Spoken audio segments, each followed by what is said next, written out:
Hello नमस्ते दोस्तों, आज आपका स्वागत है हमारे पॉडकास्ट चैनल में। मैं हूं मीमांसा और आज हम बात करने वाले हैं मेडिकल एजुकेशन के क्रूशियल टॉपिक के बारे में।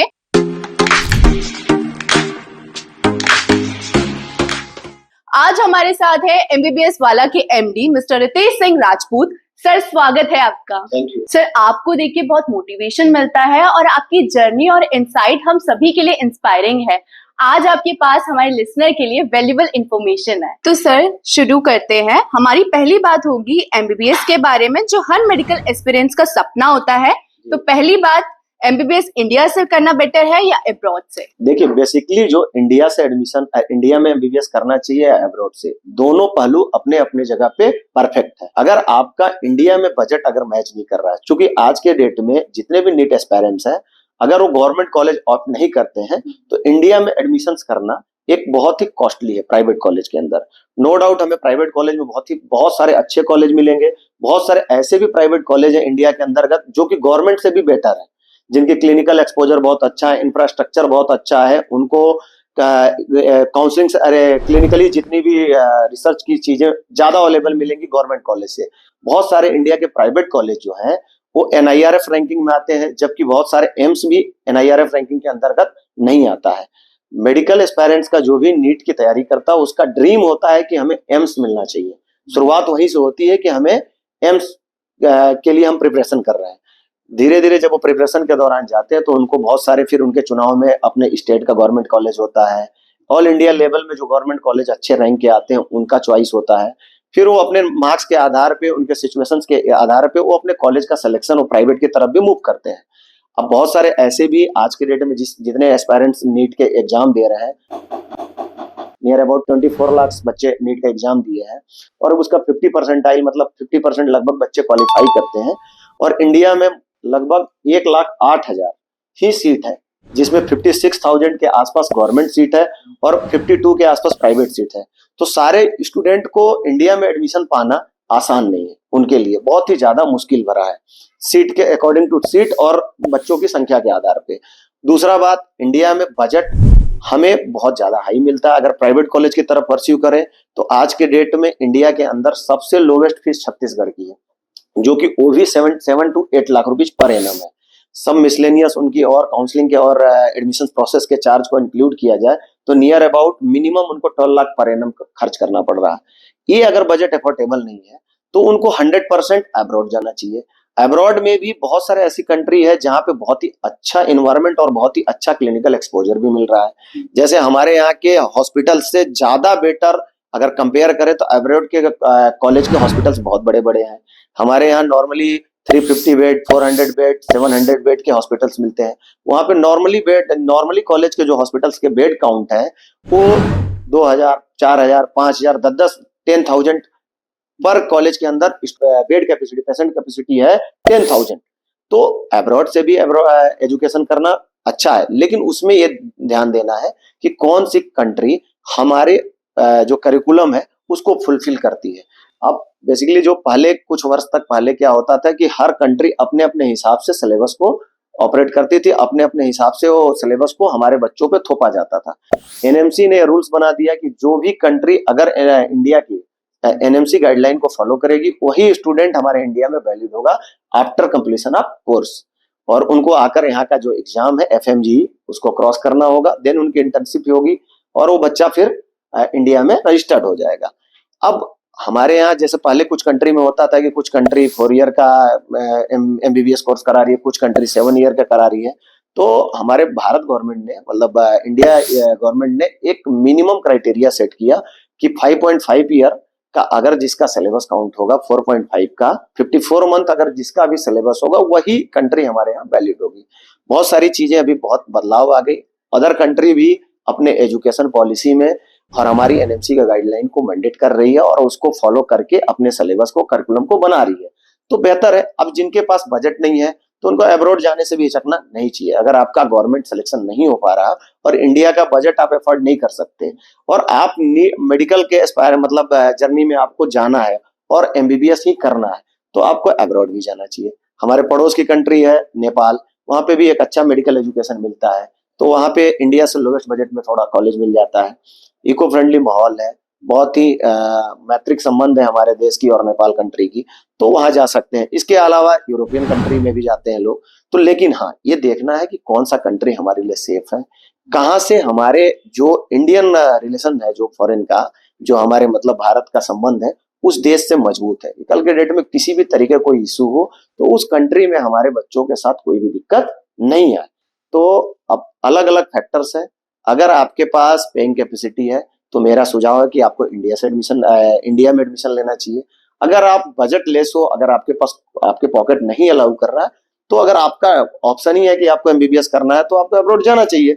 सेकंड, अगर आप इंडिया में ही अगर आपको कोर्स करना है तो मेरा मानना है कि अगर आप किसी एकदम छोटी कंट्री में जहाँ का करिकुलम और जो स्टैंडर्ड मैच नहीं कर रहा है और बहुत ज्यादा बिलो है हमारी एजुकेशन पॉलिसी से, वहां से एजुकेशन न करके हमें दूसरे कोर्स में बीएमएस हुआ, डेंटल हुआ, बीडीएस कोर्स में आयुर्वेदा हुआ, नेचुरोपैथी हुआ, फिजियोथेरेपिस्ट हुआ, ये सब भी कोर्स में हम जाकर अपना कैरियर को बना सकते हैं। जैसे बायोटेक्नोलॉजी हुआ, उसमें जा सकते हैं। ठीक है, तो अलग अलग कंडीशंस है, अलग अलग पहलू है। वो डिपेंड करता है कि हमारा बैकग्राउंड क्या है, हमारी इकोनॉमिक कंडीशंस क्या है, हम किस इन्वायरमेंट में एग्जिस्ट कर सकते हैं। हम अगर बाहर के कंट्री को एग्जिस्ट नहीं कर सकते, वहां के एनवायरमेंट में हम सस्टेन नहीं कर सकते, तो हमें नहीं जाना चाहिए। अगर हमें लगता है कि इंडिया में ही हमें पढ़ना है तो हम दूसरे भी कोर्स के साथ परस्यू करके और मेडिकल फील्ड में बहुत अच्छा कोर्स, अरे बहुत अच्छा कैरियर अपना डेवलप कर सकते हैं। सर, ये तो बहुत इंसाइटफुल बात है। मैं भी जब एग्जाम के लिए प्रिपेयर कर रही थी तो मैं भी काफी कंफ्यूज थी। सर, अब बात करते हैं बीएमएस के बारे में। बहुत सारे स्टूडेंट्स का सवाल है कि बीएमएस एक अच्छा करियर ऑप्शन नहीं है, तो इसमें आप क्या कहेंगे? देखिए, बेसिकली जो आपने हमसे सवाल पूछा कि बहुत सारे बच्चों का कंफ्यूजन है या उनका एक सवाल है कि बीएमएस एक कैरियर ऑप्शन अच्छा नहीं हो सकता फॉर मेडिकल फील्ड के लिए। देखिए, बिल्कुल ये रॉन्ग है। बीएमएस एक बहुत अच्छा कैरियर ऑप्शन हो सकता है।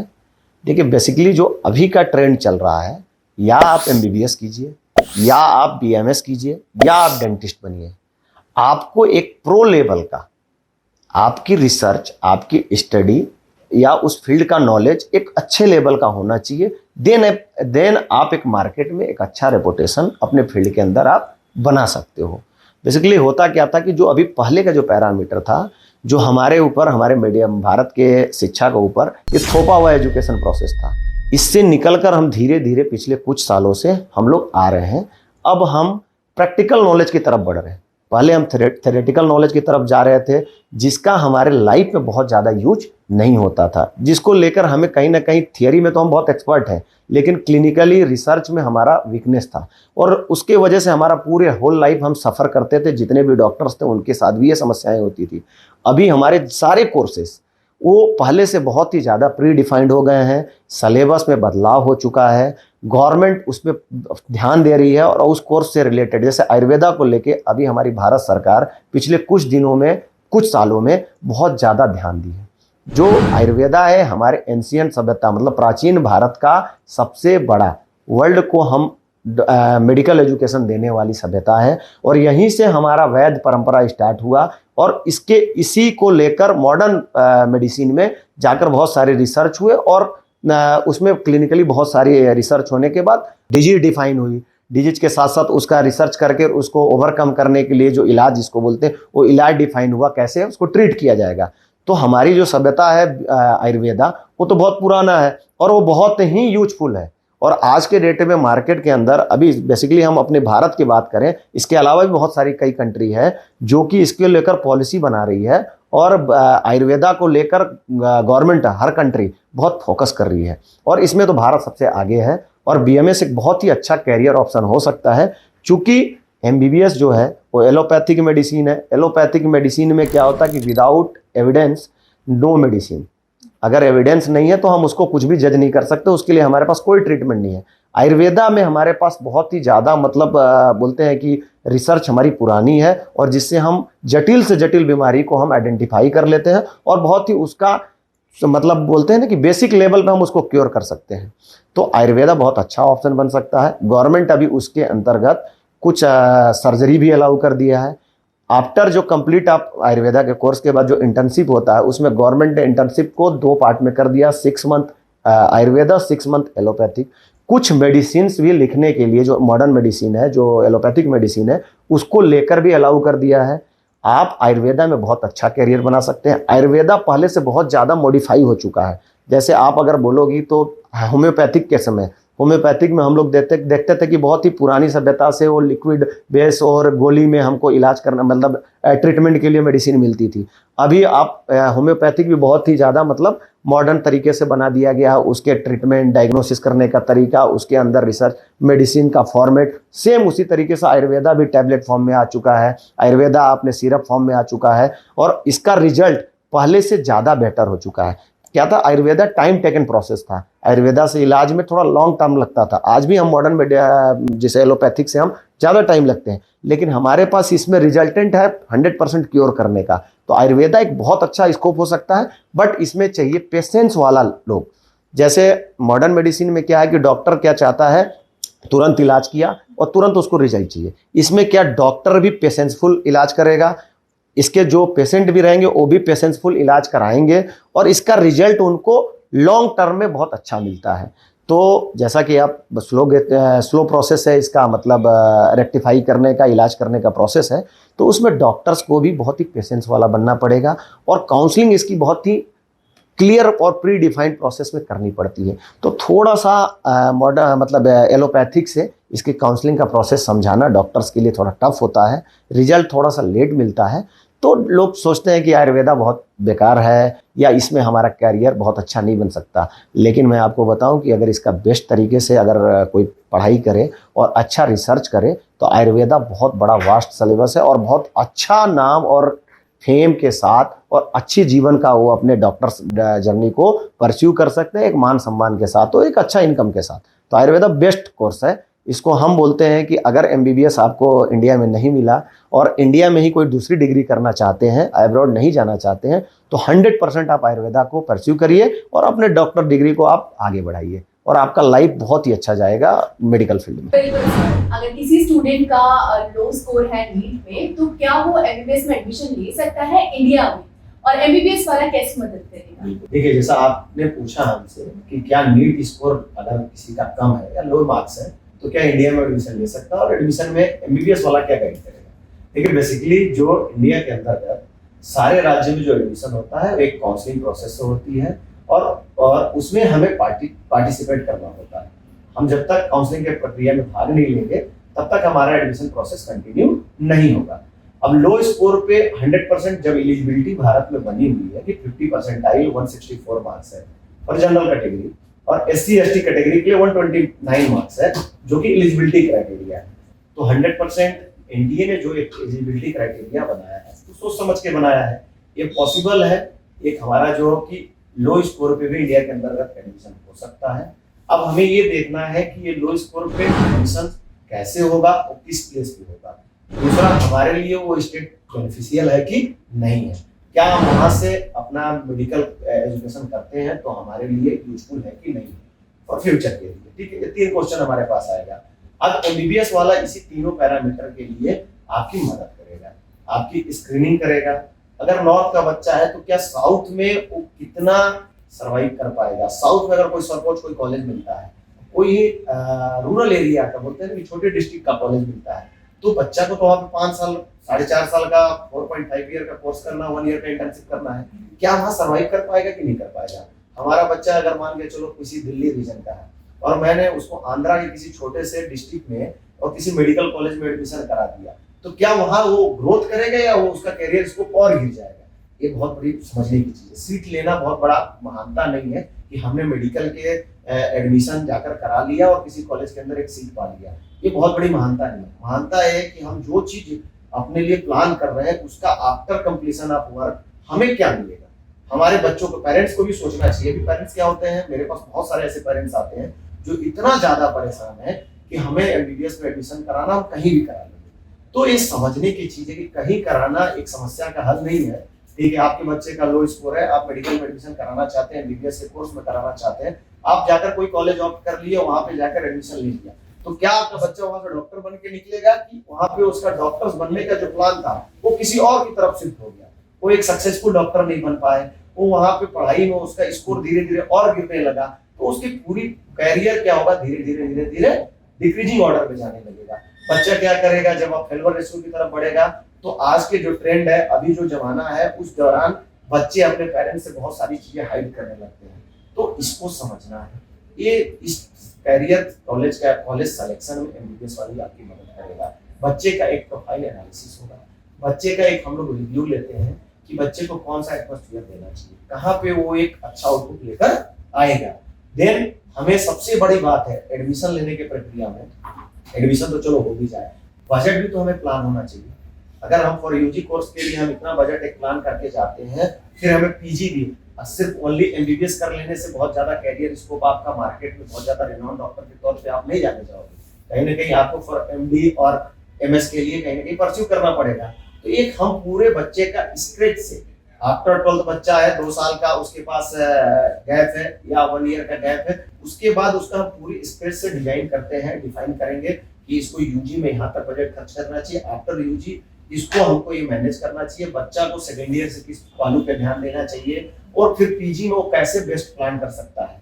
आपने ले लिया किसी और स्टेट में कॉलेज, पीजी आपको किसी दूसरे स्टेट से करना है, उसको हम कोरिलेट करते हैं कि बाद में आने वाली परेशानी आपके लिए क्या क्या बन सकती है। यूजी तो करा लिया, यूजी के बाद आपको फिर पीजी करने में समस्या आने लगेगी। बहुत सारे स्टेट है जहाँ रिजर्वेशन पॉलिसी होती है कि हमारे यूजी बच्चा जो करेगा उसको हम पीजी के लिए रिजर्वेशन देंगे। फिर उसके लिए फीस पैरामीटर भी होता है, 3 क्राइटेरिया होता है कि भाई अगर डोमिसाइल है सेम स्टेट का, सेम स्टेट से यूजी है, सेम से पीजी है, तो उसको एक प्रेफरेंस ऑर्डर मिलता है। फिर यूजी के दौरान अगर यूजी कंप्लीट करने के बाद बच्चा अगर सर्विस बॉन्ड होता है, वो अगर कंप्लीट किया है तो उसको प्रेफरेंस ऑर्डर अलग मिलता है। तो मेरा मानना है एज पर द काउंसलर के बेसिस पे मैं बोलना चाहूंगा, मैं एक एडवाइस करना चाहूंगा कि आप अभी की समस्या को सिर्फ आप सॉल्व मत करो, एक पूरा बच्चे का कैरियर पाथ डिजाइन करो और कंप्लीट पीजी तक एटलीस्ट यूजी और पीजी दोनों को लेकर प्लान करो। उसमें एमबीबीएस वाले की टीम जो हमारी टीम है, हम उसको एनालिसिस करके गाइड करते हैं। सेकंड, बजट जो लगा रहे हैं तो बजट किस स्टेट में हम उनका बचा सकते हैं। सपोज आपको 164 मार्क्स पे किसी स्टेट के अंदर आपको 120 मतलब 1 CR 1 करोड़ 20 लाख पे एडमिशन मिल रहा है, कहीं आपको 1.5 करोड़ पे मिल रहा है, कहीं आपको 85 पे मिलता है, तो तीनों को कंपेयर करेंगे, ये पैसा लगाना वैल्यूएबल है कि नहीं। 1.5 वहां से हमें क्या आउटपुट मिलेगा, 75 लाख 80 लाख रुपीज में भी आपको 164 पे कुछ जगह पे कॉलेज मिलना पॉसिबल है। जैसे तमिलनाडु स्टेट में जाए तो डीम्ड कॉलेज, तमिलनाडु में डीम्ड कॉलेज में फीस नेगोशिएट होता है, तो वहां पे समटाइम्स अगर हम सही समय पे डिसीजन ले लिए तो हमारा एक अच्छा स्कॉलरशिप मिल जाती है, जो टोटल फीस में हम 25 लाख के अराउंड सेव कर सकते हैं। तो ये समय भी समझना जरूरी है। बहुत सारे पेरेंट्स लास्ट तक डिसीजन नहीं ले पाते हैं और लास्ट में जो सीटें उनको 90-80 के पैकेज में मिलनी होती है, वो जाकर उसको 120 में लेते हैं। तो ये सारी प्लानिंग होती है और उस प्लानिंग के बेस पे हम तो बच्चों को और पेरेंट्स को आइडियाज देते हैं, गाइड करते हैं और उनका एक कैरियर पाथ बनाते हैं कि मेडिकल के फील्ड में उनको कैसे जाना चाहिए। एटलीस्ट 8 इयर्स का प्लान बना करते हैं। ये तो काफी हेल्पफुल होगा सर। लेकिन एक और सवाल है, हर स्टूडेंट का सपना होता है एम्स से एमबीबीएस करना, लेकिन प्राइवेट कॉलेज भी एक ऑप्शन है। प्राइवेट कॉलेज से एमबीबीएस करना चाहिए या नहीं? जैसा कि आपने अभी हमसे पूछा कि प्राइवेट कॉलेज से बहुत सारे स्टूडेंट का सपना होता है एम्स से ही एमबीबीएस करना, तो प्राइवेट कॉलेज से एमबीबीएस करना चाहिए कि नहीं करना चाहिए। देखिए, बेसिकली ये पॉसिबल है कि हम एक रेस का हिस्सा हैं और इंडिया में मेडिकल एजुकेशन का जो एंट्रेंस एग्जाम है एक बहुत बड़ा रेस है, जिसमें 25 लाख एस्पायरेंट्स उसमें अमूमन पार्टिसिपेट कर रहे हैं और उसमें हमें सीट अपने लिए रिजर्व करानी, वो भी एम्स जैसे कॉलेज के लिए। सपना हम देख सकते हैं, सपना देखने से हमें कोई रोक नहीं रहा है, देखना भी चाहिए। जब हम बड़ा सोचेंगे तो कुछ तो बड़ा करेंगे।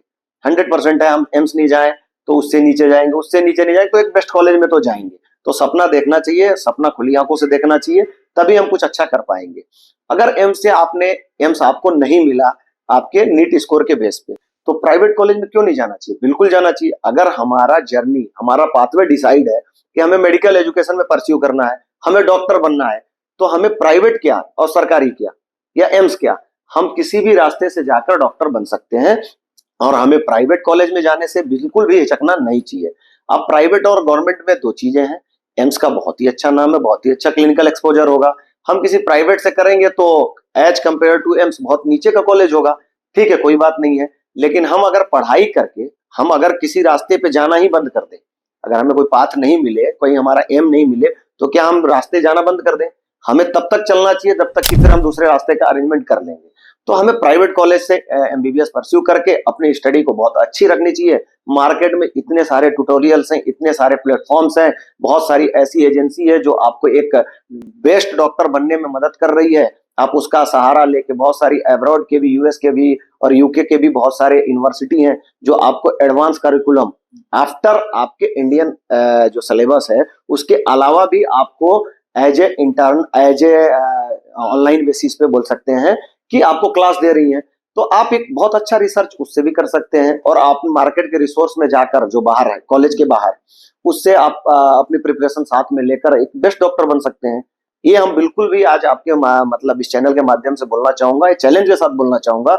जरूरी नहीं कि हर एम्स का डॉक्टर बेस्ट है और एक प्राइवेट कॉलेज वाला एम्स के डॉक्टर के कंपेयर में खराब है, बिल्कुल नहीं।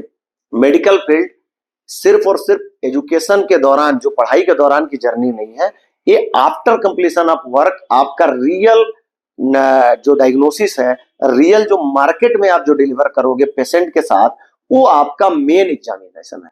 उसमें आप जैसा परफॉर्म करोगे आप वैसा ही कैरियर पाथ आपका और आपका नेम फेम, आपकी ब्रांडिंग आप उस हिसाब से आप अपने लिए बना पाओगे। हम एम्स से पढ़ के आए हैं लेकिन हमारा क्लिनिकली रिसर्च तो बहुत अच्छा है, लेकिन डॉक्टर्स के अरे पेशेंट के साथ बिहेवियर बहुत बुरा हो, हम डायग्नोसिस प्रॉपर नहीं करते हो, तो क्या मेरा नाम बनेगा क्या? या मैं बहुत अच्छा डॉक्टर्स के तौर पे मैं क्या किसी सिटीज के अंदर जाना चाहूंगा? नहीं, बिल्कुल नहीं जाना चाहूंगा। बहुत सारे एम्स से भी किए हुए डॉक्टर, बहुत सारे स्टेट के टॉप प्राइवेट गवर्नमेंट मेडिकल से किए हुए लोग हैं और मेरे खुद के लाइफ में बहुत सारे ऐसे डॉक्टर्स हैं जो कि गोल्ड मेडलिस्ट हैं, बहुत सारे मतलब डॉक्टर्स हैं कि जो अपने अपने फील्ड में गोल्ड मेडलिस्ट तक हैं, लेकिन उनका पेशेंट सेटिस्फेक्शन रेशियो खराब है। तो डॉक्टर्स बनना और डॉक्टर्स की पढ़ाई करना, दोनों में बहुत अंतर है। ये मैं मानता हूं कि एम्स या बड़े इंस्टीट्यूट से पढ़ने में हमें क्लिनिकली बहुत हेल्प मिलती है, पेशेंट का लोड वहां बहुत ज्यादा होता है, तो हमें रिसर्च अच्छी मिलती है, लेकिन हमें देना खुद से और खुद सीखने की इंटरेस्ट होना चाहिए, खुद हमारा चेष्टा होना चाहिए कि हमें कैसे एक अच्छे डॉक्टर की तरह बिहेव करना है, कैसे एक अच्छे डायग्नोसिस को करना है। तो सीख कर भी बहुत अच्छा किया जा सकता है। वन टाइम आपको जरूरी नहीं है कि आपको मंजिल मिल जाए, लेकिन धीरे धीरे करके जो आप चाहते हो वो मिल सकता है। आपने देखा होगा कि 12th फेल आईपीएस बन जाते हैं, जबकि बेसिक स्टडी है ना 11th और 12th, और उसमें फेल लोग भी आईपीएस का रैंक होल्ड कर सकते हैं और इंडिया में अच्छा यूपीएससी में अच्छा रैंक होल्ड कर सकते हैं। तो आप नहीं जाने से अच्छा कि प्राइवेट कॉलेज जाइए और आपका डिटर्मिनेशन फिक्स होना चाहिए, आपका एम फिक्स होना चाहिए। आप प्राइवेट कॉलेज से पढ़ने के बाद भी एक बहुत अच्छा रिनॉन्ड नेम आप अपने मार्केट में बना सकते हैं। तो आप, मेरा मानना है कि अगर आपका वे डिसाइड है, पाथ डिसाइड है और एम डिसाइड है, तो आप उस पर बढ़िए, रुकिए मत। टाइम बहुत बड़ा इंपॉर्टेंट है, बहुत ज्यादा रिपीट करके या फिर दूसरे कोर्स में, हमने डायरेक्शन बनाया मेडिकल का, हम जाकर बायोटेक्नोलॉजी में चले जाए, हम डॉक्टर बनना चाह रहे थे, हम जाकर किसी नॉर्मल दूसरे कोर्स में परस्यू कर लें, मेरा एडवाइस उसके लिए नहीं है। अगर आपने प्लानिंग किया हो तो कुछ ना कुछ उसको सोच समझ के किया है। कब तक प्रयास करो? जब तक कि आखिरी रास्ता आपके पास नहीं, रास्ता खत्म हो गया ठीक है हम चेंज कर सकते हैं, लेकिन आखिरी चांस तक हमें लेना चाहिए कि हमें डॉक्टर बनना है, चाहे वो प्राइवेट से बने चाहे सरकारी से बने, हमें एक अच्छा डॉक्टर बनना है। फाइनल एम होना चाहिए कि डॉक्टर हमें एक अच्छा बनना है। बात ये सही कहा आपने। अभी रिसेंटली टॉपिक पे बात करते हैं, जो सुप्रीम कोर्ट का फैसला आया है कि रीनीट नहीं होगा, तो आप क्या कहेंगे, स्टूडेंट्स को ड्रॉप लेना चाहिए या नहीं? एज ए काउंसलर के हिसाब से पेरेंट्स और बच्चों के लिए मेरा ये एडवाइस रहेगा कि जो सुप्रीम कोर्ट ने डिसीजन दे दिया कि रीनीट नहीं होगा, काउंसलिंग प्रोसेस स्टार्ट हो रही है। अब रिपीट करना है कि नहीं रिपीट करना है, 2-3 फैक्टर्स हैं। अगर आप गवर्नमेंट के नियर अबाउट हो, अगर आपका गवर्नमेंट कॉलेज अगर 100 मार्क्स के लिए, मेरा जो मानना है, जो मेरी अभी तक का जो मेरा करियर और इस फील्ड में अनुभव है, उस आधार पे मैं बोल रहा हूं, अगर आपका मार्क्स अराउंड गवर्नमेंट से 100 मार्क्स या 150 के आसपास कम है और अगर आपने सेकेंड अटेम्प्ट तक अभी लिया है या फर्स्ट अटेम्प्ट ही है, तो मैं एडवाइज करूंगा कि आपको रिपीट कर लेना चाहिए, क्योंकि आपके पास एक बेहतर ऑप्शन है कि शायद आप अच्छा ग्रोथ करके गवर्नमेंट अचीव कर लो। जो सिचुएशंस है, ईयर बाय ईयर बच्चों की संख्या बढ़ते जा रही है। लास्ट ईयर तक जो गवर्नमेंट कॉलेज मिला था जिस स्कोर पे, इस वर्ष लग रहा है कि उससे minimum 30 to 40 marks government college increase करेगा। आज 620 630 पे हम श्योर नहीं कर सकते कि इनको गवर्नमेंट कॉलेज मिल रहा है। तो जब आप प्राइवेट कॉलेज की तरफ मूव करने जा रहे हो, अगर आपका स्कोर 500 के आसपास है या 450 है, तो मेरा मानना है कि प्राइवेट कॉलेज का किसी भी स्टेट में मिनिमम जो ट्यूशन फीस है 11 to 13 या 14 15 लाख रुपीज पर एनम है। स्टेट की बात करते हैं, आप देख लेना यूपी में 11 लाख रुपए पर एनम की फीस है। एमपी में बात किया जाए तो मिनिमम 13 to 15, आज के डेट में तो 16-17 तक की फीस पहुंच चुकी है। इसी तरीके से राजस्थान में मैनेजमेंट कोटा की फीस 20-25 तक पहुंच चुकी है। तो फीस हर साल कुछ ना कुछ इंक्रीमेंट के साथ बढ़ रही है। तो मेरा मानना है कि रिपीट करना आज के सिचुएशंस के हिसाब से, जो अभी मेडिकल का एजुकेशन का सिचुएशन चल रहा है, जो सीट का कंपटीशन है कि प्राइवेट कॉलेज में ओनली 52,000 सीट्स है, उस आधार पे मेरा मानना है कि आप रुक कर बहुत कुछ अच्छा नहीं पा पाओगे। समहाउ ये हो सकता है कि हम ये मानते हैं कि 1000 बच्चों में 10, 20, 50 बच्चों ने बहुत अच्छा स्कोर कर लिया, लेकिन फ्रिक्वेंटली अगर देखा जाए रेशियो में, तो रिपीट करने के बाद अभी मेरे पास ऐसे ऐसे बच्चे आए हैं कि जो फर्स्ट अटेम्प्ट में 480, 520 और सेकेंड अटेम्प्ट में उनका स्कोर जाकर 400, 380 पे आ चुका है। तो बढ़ने के भी प्रोबेबिलिटी वही है और स्कोर लो होने के भी प्रोबेबिलिटी बराबर है। तो मेरा एज ए काउंसलर 50-50 का चांस है। अगर आप स्कोर से, गवर्नमेंट कॉलेज के स्कोर से अगर थोड़ा बहुत कम है लगता है, तो आप रिपीट कर लें। वो भी अगर आप फर्स्ट और सेकंड अटेम्प्ट दे रहे हैं तो मैं नहीं मानूंगा। मेरा ये मानना है कि जैसे यूपीएससी में बताया जाता है, बहुत सारे हम भी लोगों का देखते हैं और उस आधार पे लोग बोलते हैं कि अगर आपको यूपीएससी अगर अंडर 25 आपने क्वालिफाई किया, देन आपका तो यूपीएससी क्वालिफाई करना एक बहुत अच्छा मैसेज जा सकता है और अपने जीवन में आप बहुत ऊंचाई तक जा सकते हो। सेम इसी तरीके से डॉक्टर्स फील्ड में मैं मानता हूं कि अंडर 22-23 तक आपके ग्रेजुएशन कोर्स हो जाने चाहिए। यही हमारा स्टैंडर्ड है, जो कि दूसरे कोर्स के लिए तो मेडिकल में भी यही मानेंगे। आफ्टर कंप्लीट आपको ग्रेजुएशन पीजी भी करना है, फिर मार्केट में आपको एज ए प्रैक्टिकल नॉलेज में जाना है, हॉस्पिटल ज्वाइन करने हैं, क्लिनिक ज्वाइन करना है, आपको पेशेंट से 1-to-1 होना है, तो आपको वहां भी जाकर सीखना पड़ता है। एक दिन की ये जर्नी नहीं है, बहुत ही वास्ट सिलेबस है और बहुत ही वास्ट जर्नी है, जिसको कि मिनिमम एक डॉक्टर्स के लिए 10 साल का समय लगता है अपने आप को स्टेब्लिश करने के लिए मार्केट में। तो 10 साल का समय है। अगर आप 25 के बाद आप अगर 24-23 में जाकर आप ग्रेजुएशन कंप्लीट करते हो, फिर पीजी करोगे, तो 35 में जाकर आप मार्केट के अंदर अपना एक थोड़ा सा अपने को स्टेबल कर पाओगे। तो मेरा मानना है टाइम लॉस मत करें। अगर प्राइवेट के लिए अगर लगता है, कुछ भी चांस लगता है, मैं तो ये मानता हूं कि 70% गवर्नमेंट का चांस है, 30% प्राइवेट का नेक्स्ट ईयर, तो भी आपको प्राइवेट में परस्यू कर लेना चाहिए और समय को बचाइए और समय बचाकर अब आगे मार्केट में अपने लिए आप ऑप्शंस तैयार रखिए कि हमें एक अच्छा डॉक्टर, बड़ा डॉक्टर बनने के लिए क्या क्या प्लानिंग करना है। एक दिन में कोई चीज बनता नहीं है, ये टाइम टेकन प्रोसेस है। तो आप प्लानिंग के साथ प्राइवेट परस्यू कर लीजिए। दोबारा रिपीट करने के लिए मैं एडवाइज नहीं करूंगा। अगर स्कोर आपका 450 के बिलो है और अगर आप सेकेंड अटेम्प्ट ले चुके हैं, समहाउ फिफ्थ अटेम्प्ट में भी लोग गवर्नमेंट जाते हैं, लेकिन उसका रेशियो बहुत कम है। वो स्टूडेंट और उसके पेरेंट्स से ज्यादा अच्छा गाइड करने वाला और उनको समझने वाला कोई दूसरा नहीं है। खुद एनालिसिस कीजिए अपने पेरेंट्स के साथ। मैं सभी बच्चों को ये बोलूंगा कि खुद को एनालाइज करो, एनालाइज करके अपने पेरेंट्स के साथ एज ए फ्रेंडली बात करो और अपनी स्टडी लेवल को, अपने सिचुएशंस को उनसे अवगत कराओ और फिर दोनों लोग बैठकर प्लान करो। ये बोलते हैं ना कि इमेजिनरी दुनिया में, इल्यूजन की दुनिया में ऐसे डिसीजंस को नहीं लेना चाहिए कि मैं रिपीट करके 600 ला दूंगा, 650 ला दूंगा। एक्चुअल पोजीशंस अपने पेरेंट्स के साथ शेयर करो। बहुत सारे पेरेंट्स आते हैं मेरे पास कि मेरा बच्चा तो 10th और 12th में बहुत अच्छा पढ़ने में था और उसने किसी किसी कोचिंग इंस्टीट्यूट का नाम लेते, वहां पे टॉप रैंकर था और उसके बाद सर पता नहीं कैसे हो गया। बहुत सारे माँ बाप जो आज के डेट में है, पहले के भी माँ बाप तो माँ बाप होते हैं, पेरेंट्स इमोशनली अपने बच्चों के साथ कनेक्ट होता है। 90% केसेस में अपने बच्चे के कोई भी छोटी सी भी प्रॉब्लम को वो आइडेंटिफाई कर देता 1 ईयर के लिए कि मेरे बच्चे का लास्ट मोमेंट में तबीयत खराब हो गया था, लास्ट मोमेंट में वो थोड़ा डिप्रेस्ड हो गया था, उसको एग्जाम फोबिया हो गया था। ऐसे बहुत सारे शब्द सुनने को मिलता है। तो प्लीज डियर स्टूडेंट, आप अपने माँ बाप को सही चीजों से अवगत कराओ और अपनी सिचुएशंस को बताओ और फिर मिलकर बेस्ट डिसीजन लो और एक अच्छे करियर पाथ की तरफ बढ़ो। सच के साथ रहोगे तो आपका टाइम बचेगा, आप अपने फील्ड को रिकॉग्नाइज करोगे और उसमें आगे बढ़ोगे। टाइम बर्बाद मत करो, मेरा यही एडवाइस। बहुत बढ़िया सर। अब बात करते हैं बीडीएस के बारे में। बीडीएस कैसा करियर ऑप्शन है सर, मतलब इसमें स्कोप है या नहीं है? देखिए, बीडीएस एक बहुत ही अच्छा कैरियर ऑप्शन हो सकता है। प्रैक्टिकली बीडीएस एक बहुत ही सेंसिटिव एजुकेशन के लिए जाने जाने वाला कोर्स है, माना जाना कोर्स है।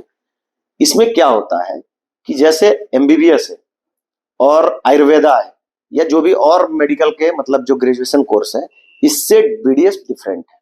बीडीएस में एक्सपर्टीज की जरूरत है, आपके क्लिनिकली नॉलेज की बेस्ट जरूरत है। मतलब बीडीएस एक ऐसा पार्ट है, इसमें काम चलाने वाला डॉक्टर्स की जरूरत नहीं। तो पिछले कुछ साल से इसमें रिसेशन देखने को मिलता है। आज भी आप अपने सिटी के अंदर, हम तो बोलते हैं किसी भी सिटी में, अगर आप बेस्ट डेंटल डॉक्टर की चुनाव करेंगे तो आपके पास फिंगर पे आप काउंट कर लेंगे कि इतने ही डॉक्टर हैं जिनका एक डेंटिस्ट के तौर पे नाम है शहर के अंदर। क्योंकि ये बहुत ही सेंसिटिव पार्ट है, इसमें हर किसी के पास जाकर कोई रिस्क लेने के लिए तैयार नहीं है।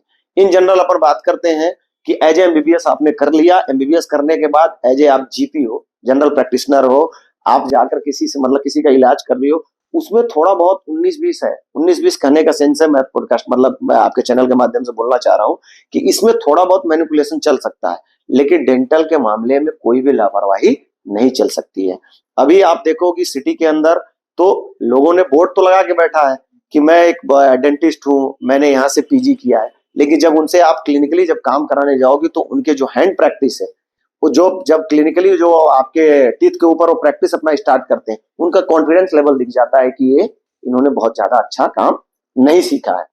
तो डेंटल बहुत अच्छा सिलेबस है, बहुत अच्छा कोर्स है, लेकिन उनके लिए जो इसमें रम जाना पसंद करते हो, इसमें बहुत ज्यादा डीपली उनको इंटरेस्ट हो, तब आप जाकर डेंटिस्ट में एक अच्छा मुकाम तक जा सकते हो। मैंने एक ही लाइन में बोला कि एक्सपर्टीज की जरूरत है, इसमें काम चलाने वाले डॉक्टर्स की जरूरत नहीं है। इसलिए इसमें रोजगार की कमी होने लगी, लोगों के क्लिनिक नहीं चल रहे हैं, तो इसका निगेटिव एक ऑरा बनाया जाने लगा डॉक्टर्स के द्वारा, लोगों के द्वारा, कि डेंटिस्ट का फील्ड खराब है। बेस्ट है। अब्रॉड में अपन ओवरसीज की बात करें तो डेंटिस्ट का बहुत अच्छा स्कोप है बाहर के कंट्री के अंदर, और इवन इंडिया में भी है। इसमें क्या है कि थोड़ी गवर्नमेंट वैकेंसी कम है, बट अगर आप अपना खुद का एक डेंटिस्ट क्लिनिक और एक आप पूरा लैब तैयार करना चाहते हो तो डेंटल का फील्ड बहुत अच्छा है, बिजनेस ओरिएंटेड फील्ड है। अगर आपने पूरी मशीनरी आपने अरेंज कर लिया आफ्टर कंप्लीशन ऑफ बीडीएस और एमडीएस, तो आप एक मार्केट के अंदर बहुत ही रेपुटेड डॉक्टर के तौर पे जाने जाओगे, और इसमें एक बहुत अच्छा प्राइस भी है, बहुत अच्छी इनकम भी है। जितना आप इन्वेस्ट करते हो उसका कई गुना जैसे एमबीबीएस में अपन बात करते हैं तो एमबीबीएस के अंदर एक बहुत अच्छा ह्यूज अमाउंट आप एक्सपेंस करते हो प्राइवेट कॉलेज के लिए।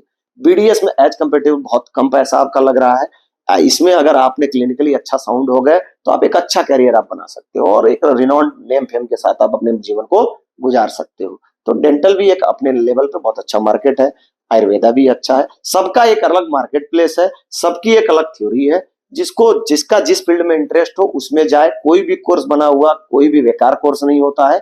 लेकिन अब मैंने आपको लास्ट बोला ना कि अब थियोरेटिकल से काम नहीं चलेगा, प्रैक्टिकल नॉलेज अगर आपके पास है तो आप मार्केट में सर्वाइव करोगे। प्रैक्टिकल नहीं है तो आज के डेट में क्या है, कस्टमर रिव्यू का जमाना आ चुका है। रिव्यू आपको मिलेगा, अगर रिव्यू अच्छा मिला तो अच्छा है।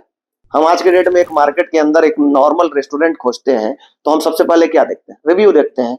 हम उस नए रेस्टोरेंट को भी हम ट्राई करने से नहीं घबराते, और अपने फंक्शन को, अपने किसी भी चीज, छोटी पार्टी को हम वहां पे ऑर्गेनाइज कर देते हैं एज ए रिव्यू बेस।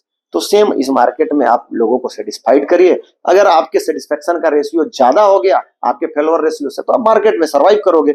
अगर आपका सक्सेस रेशियो मतलब सेटिस्फेक्शन रेशियो कम हो गया, फेलोवर रेशियो ज्यादा हो गया, तो आप किसी भी फील्ड में सर्वाइव नहीं करोगे, चाहे आप एमबीबीएस की हो, चाहे पीजी की हो, चाहे डेंटल, चाहे बीएमएस। तो आपको बेस्ट करना पड़ेगा अपने फील्ड के अंदर। सर आजकल काफी सारे क्वेश्चंस भी आ रहे हैं और मैंने वीडियो भी देखे हैं कि डायरेक्ट एडमिशन और गारंटेड एडमिशन एमबीबीएस में विदाउट नीट हो रहे हैं, तो क्या ये सही है? जैसा आपका क्वेश्चन था कि विदाउट नीट और डायरेक्ट एडमिशन, तो देखिए डायरेक्ट एडमिशन शब्द यूज करना चलो एक पल के लिए मैं मानता हूं कि कुछ कंडीशंस में सही है, बट विदाउट नीट ये तो पॉसिबल बिल्कुल भी नहीं है। डायरेक्ट कैसे पॉसिबल मैं बोल सकता हूं, क्योंकि देखिए सबसे बड़ी बात, आप पूरे मतलब जो पेरेंट्स हैं और स्टूडेंट क्लियरली समझ लें कि इंडिया के अंदर विदाउट नीट तो एडमिशन हो ही नहीं सकता। अब जब अगर आप एलिजिबल हो 50% के साथ हो, तो इंडिया में बहुत सारे स्टेट में ओपन काउंसलिंग है, जिसको बोलते हैं ओपन स्टेट है। कुछ का स्टेट है जो क्लोज स्टेट माना जाता है, उनके यहाँ कुछ स्टेट में मैनेजमेंट कोटा होती है, कुछ स्टेट में मैनेजमेंट और एनआरआई बोथ होता है, और एक मेरिट बेस कोटा होता है। तीन ही कैटेगरी है, एक मेरिट बेस, एक मैनेजमेंट और एक एनआरआई कोटा। जो काउंसलर हैं या हम जैसे लोग हैं, हम आपको क्या एडवाइज करते हैं कि आपके स्कोर के आधार पे इधर हम आपको मेरिट बेस कोटा में सेटल करेंगे। सेटल करने का सेंस है कि आपको हम गाइड करेंगे, ठीक है, उस रास्ते को हम आपको चुनाव करने के लिए बताएंगे। और उसमें कुछ पेरेंट्स होते हैं, बोलते हैं कि आप एंड टू एंड प्रोसेस हमारा आप करो, तो हम उनको उस कोटे के अंतर्गत मेरिट बेस कोटा में हम उनको रजिस्टर्ड करेंगे, उनकी काउंसलिंग प्रक्रिया को ऑब्जर्व करेंगे, उनको सीट लेने में या सीट पाने में जो भी है कि मदद करेंगे, ठीक है, as a guidance, as a उसके पूरे पैरामीटर्स को देखेंगे, काउंसलिंग के प्रोसेस को देखेंगे, डॉक्यूमेंट वेरिफिकेशन देखेंगे, चॉइस फिलिंग देखेंगे, अलॉटमेंट करेंगे। अलॉटमेंट होने के बाद उसको रिपोर्टिंग के लिए लेकर जाएंगे, रिपोर्टिंग में उसके डॉक्यूमेंट्स से चेकलिस्ट को तैयार करके रखें, किसी भी तरीके कोई हर्डल्स नहीं हो। दूसरा एक आता है मैनेजमेंट कोटा, कुछ स्टेट में मैनेजमेंट कोटा है। तो मैनेजमेंट कोटा में बेसिकली क्या होता है कि जो कुछ पैरामीटर्स हो उसको हम फुलफिल करके मैनेजमेंट सीट्स को हम ऑप्ट कराने में लोगों की मदद करते हैं, और हम कॉलेज और स्टूडेंट के बीच में एज ए ब्रिज का काम करते हैं। कॉलेज क्या है, कॉलेज की भी एक स्टैंडर्ड पॉलिसी है, वो पूरी तरीके से डिफाइंड प्रोसेस नहीं बताता है, और आप जैसे उनके कॉलेज पोर्टल पे आप इंक्वायरी करोगे, वो बोलेंगे आप काउंसलिंग के प्रोसेस में जाइए और आप वहाँ से आप काउंसलिंग करिए और उस माध्यम से हम आपको सीट देंगे। बेसिक इन्फॉर्मेशन भी नहीं देते, तो बहुत सारे पेरेंट्स जिनको परेशानी होती है। हम लोगों को पता रहता है कि मैनेजमेंट सीट में इस स्टेट की पॉलिसी ये चलती है, यहाँ स्टेट का मैनेजमेंट फीस सपोज अगर 25 लाख पर एनम है तो उसकी टोटल फीस हो गई 4.5 ईयर की 1 करोड़ 12 लाख रुपए, ठीक है। तो अब उसको हमें यह देखना होता है कि ये क्या कॉलेज 1 करोड़ 12 लाख रुपए इसको देना चाहिए, या फिर यहाँ पे नेगोशिएट कर देंगे तो कुछ प्राइस नेगोशिएबल हो जाएगी। तो काउंसलर की यहाँ नीड पड़ती है कि आपके प्राइस नेगोशिएशन में, कॉलेज के साथ आपको प्रेफरेंस ऑर्डर में, जैसे किसी भी तरीके कोई एडिशनल आपके ऊपर जो भी फीस का बर्डन नहीं डाला जा सके, क्योंकि हम लोगों को थोड़ा सा इस काम को करते करते हमारे पास ये पैरामीटर्स होता है कि हमें मालूम होता है कि इस स्टेट में ये चीज़ मैंडेट है, ये चीज़ नहीं मैंडेट है, जिसको हम लोग अपने स्टूडेंट के साथ सेव करा सकते हैं।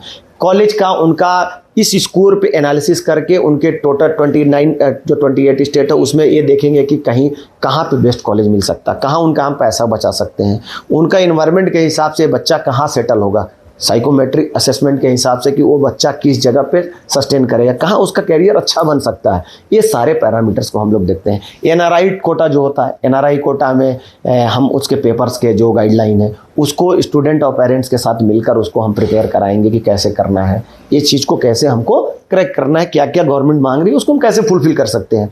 फिर एनआरआई में भी फीस पार्ट बहुत हाई रहता है, तो उसको कैसे हम मैनेज करेंगे, क्या कॉलेज से नेगोशिएट करके आपको ऑफर दिलवा सकते हैं, तो नीड पड़ती है। तो बेसिकली देखिए, अगर आप फुली एजुकेटेड है और फुली एजुकेटेड के साथ पूरी तरीके से आप अवेयरनेस आपके अंदर है, तो आपको इंडिया में एडमिशन प्रोसेस के लिए सिर्फ आपको एक हल्की सी गाइडेंस की ज़रूरत है। अगर आपको मैनेजमेंट और एनआरआई में हर्डल्स है तो उसके लिए आपको किसी न किसी अच्छे काउंसलर का चुनाव करना पड़ेगा। एक काउंसलर रखने से क्या होता है कि बहुत सारी चीज़ों से आप बच जाते हो। पेरेंट्स होता क्या है कि आज के डेट में मैं देख रहा हूँ, पेरेंट्स बोलते हैं कि आप ऑनलाइन काउंसलिंग का प्रोसेस, उसमें आपका क्या मदद करोगे। चूँकि आप जिस फील्ड में काम कर रहे हो, या आप गवर्नमेंट फील्ड में हो, या बिजनेस के फील्ड में हो, या आप किसी भी फील्ड में हो, आप उसको छोड़कर कंप्लीट 2 से 3 महीने डिस्टर्ब हो जाते हैं। आप अलग अलग स्टेट आप बैग उठाते हैं और सर्चिंग करते हैं कॉलेज का, अलग अलग स्टेट में जाकर आप अपने लिए एनालिसिस करते हो कि हमें कौन सा कॉलेज लेना चाहिए, क्या नहीं लेना चाहिए, क्या करना चाहिए। आप एक बात बताओ कि एक पेरेंट जाकर किसी कॉलेज का 3 चीज़ें देखता है, बिल्डिंग बहुत अच्छी है तो उनके हिसाब से अच्छा कॉलेज है, जो दिखता है उनके नज़र में उनको अच्छा। आज भी 70% पेरेंट्स का यही मानक है कॉलेज सिलेक्शन में कि लोकेशन देख लिया, बिल्डिंग देख लिया, वो मान लिया अच्छा कॉलेज है। तो इस आधार पे आप कॉलेज का चुनाव नहीं कर सकते। अब ऐसे देखा जाए तो गवर्नमेंट की जो बिल्डिंग होती है उसके तो इंफ्रा थोड़े से बेसिक रहते हैं, तो क्या वो कॉलेज अच्छे नहीं हैं? तो आपको किस चीज़ की प्रायोरिटी आप लिस्ट तैयार करनी है, हमें डॉक्टर फैकल्टी देखनी है, हमें हॉस्पिटल्स देखना है कि हमें बिल्डिंग देखना है। पेरेंट्स को अगर चकाचौंध की चीज़ें पसंद आ जाती है, चले गए बड़े बड़े कॉलेज देख लिए, अब तेलंगाना तमिलनाडु में चले गए, वहाँ पे बड़े बेस्ट कॉलेज देख लिए, तो क्या यहाँ बच्चा मेरा सर्वाइव कर पाएगा कि नहीं कर पाएगा? यहाँ के क्लाइमेट कंडीशंस हमारे बच्चे को सही रहेगा कि नहीं रहेगा? यहाँ के जो फैकल्टी हैं वो हमारे बच्चों के साथ इंटरेक्ट प्रॉपर कर पाएंगे कि नहीं कर पाएंगे? अब बच्चा गया क्लास के अंदर और हमें कन्नड़ भाषा में पढ़ाया जा रहा, सपोज एक बात कहते हैं कि आपको कोई ऐसा बेसिक वहाँ का स्टेट लैंग्वेज में कोई आपको एजुकेशन का सिलेबस पढ़ाया जाए, और ठीक है इंग्लिश आती है, लेकिन कॉमन होता है कि आदमी अपना मदर लैंग्वेज तो बोलता ही है। अब बच्चा वहाँ से उसके साथ एक गैप तैयार होने लगता है, और बच्चे और फैकल्टी के बीच में वो गैप कंटिन्यू रहेगा, तो उसका जो सक्सेस रेशियो ऑब्वियस ही बात है कि कम होगा। अगर हमारे 45 मिनट्स का क्लास है और हमें 15 मिनट की चीज़ें नहीं समझ में आई, तो उसको कवर अप करने में तो मुझे टाइम लगेगा। ये बेसिक फंडामेंटल है समझने की। तो पेरेंट्स और स्टूडेंट के लिए मैं यही बोलूँगा कि आप किसी भी एक अच्छे काउंसलर का चुनाव करें, और जो उनकी एक नॉमिनल जो उनका चार्ज होता है, कोई भी आपके लिए मदद करेगा तो चार्ज तो लेगा, उसमें आप उसके सर्विस को अवेल करिए, और आप ये सारे हर्डल से आप फ्री हो जाइए। और आपका जो आपके चुनाव करने के बाद जो आपका मेंटल जो प्रेशर था वो बहुत ही रिलैक्स होगा। आपके लिए एक बंदा तो हो गया, या एक कंपनी तो हो गई, एक फर्म तो हो गई कि जो आपके हर क्वेश्चन को सॉर्टेड करने की कोशिश करेगा, आपको सेटिस्फाइड करने का क्वेश्चन करेगा। आपके नॉलेज और उसके सेटिस्फाइड करने के प्रोसेस को आप डिफाइन करो कि सही है कि नहीं है। अगर लगता है कि सही है इन्फॉर्मेशन, 100% कोई भी ऑथेंटिक मतलब इन्फॉर्मेशन करेक्ट नहीं हो सकता, लेकिन आप देखो कि आपके काम के लिए परफेक्ट है कि नहीं परफेक्ट है, वो बंदा आपको क्या काउंसलिंग करने के लिए सक्सेस है कि नहीं है, वो हमारे नीड को पूरा कर रहा है कि नहीं कर रहा है, आप उसकी चुनाव करो और ये समस्याओं से आप निजात पाओ। तो 100% काउंसलर को आपको सर्विस लेनी चाहिए और उसमें आगे बढ़ना चाहिए।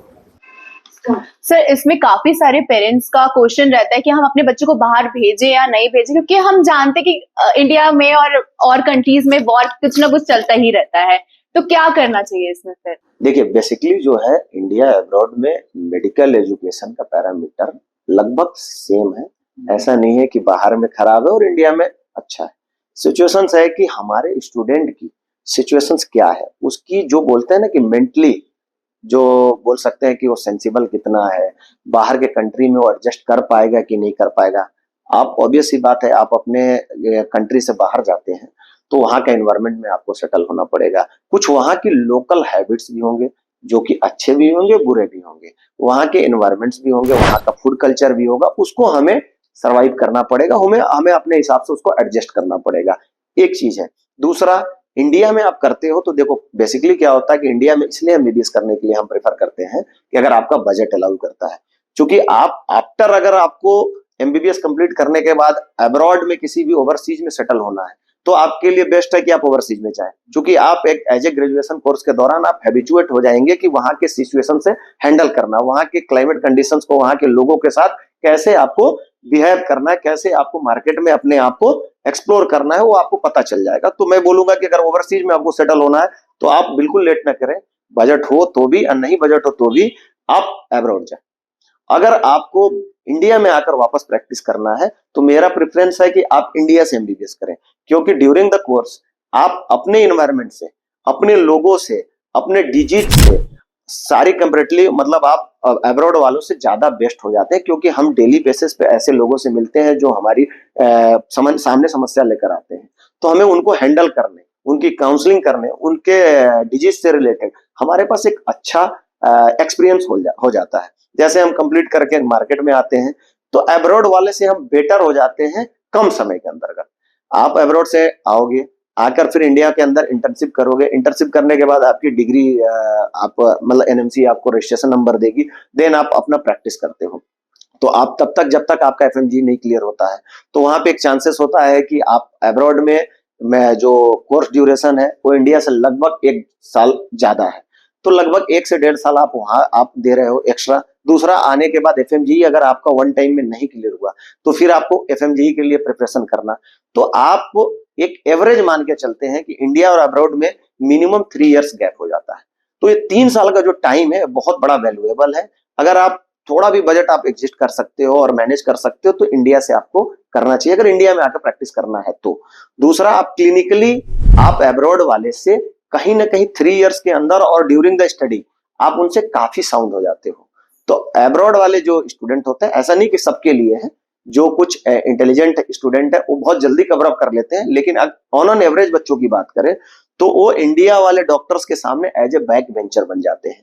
तो ये सिचुएशंस है और इसका बच्चों के साथ कहीं ना कहीं होल लाइफ ये कहीं ना कहीं कमी थोड़ी थोड़ी खलते रहती है और थोड़ा उनको पीछे रहना पड़ता है। कुछ स्टूडेंट बहुत अच्छा कवर अप करके बहुत अच्छा नाम बना लेते हैं, लेकिन ऑन एन एवरेज ये रहता है कि इंडिया और अब्रॉड में अगर इंडिया में प्रैक्टिस करना है तो इंडिया बेटर है, MBBS के लिए, मेडिकल एजुकेशन के लिए इंडिया का जो एजुकेशन पॉलिसी है वो बेटर है। रितेश सर, ये इंसाइट काफी वैल्यूएबल हम सभी के लिए रहा है। थैंक यू मीमांसा, यहाँ मुझे आकर बहुत अच्छा लगा। Best of luck all future doctors. दोस्तों, ये थे रितेश सर।